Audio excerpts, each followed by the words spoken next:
Gök bayrağım üzgün şimdi, bu topraklar kızgın şimdi.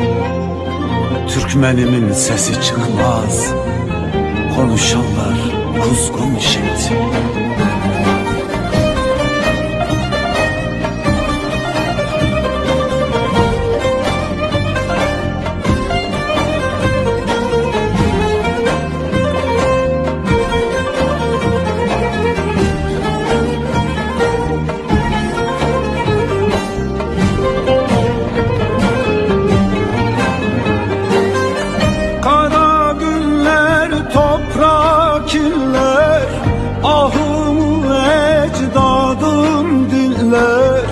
Sattılar bizi, sattılar burada oradaki hainler.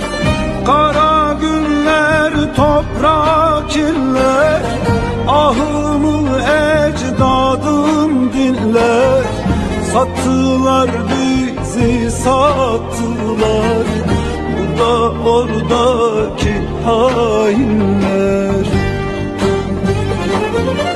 Aman aman aman aman, başımızda kara duman. Yalnızların sahibi var, Türkmenime yardır Rahman. Aman aman aman aman, başımızda kara duman. Yalnızların sahibi var, Türkmenime yardır Rahman.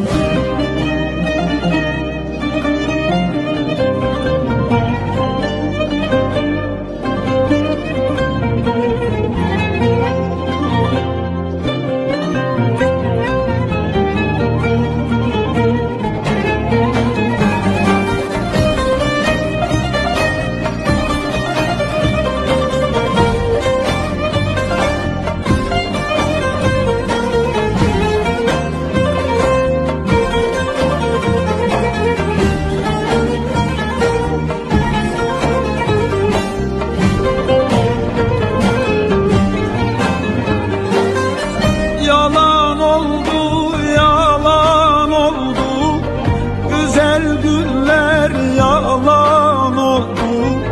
Haramiler yaktı yıktı, evin barkın talan oldu. Yalan oldu, yalan oldu, güzel günler yalan oldu. Haramiler yaktı yıktı, evin barkın talan oldu. Aman aman aman aman, başımızda kara duman. Yalnızların sahibi var, Türkmenime yardır Rahman. Aman aman aman aman, başımızda kara duman. Yalnızların sahibi var, Türkmenime yardır Rahman.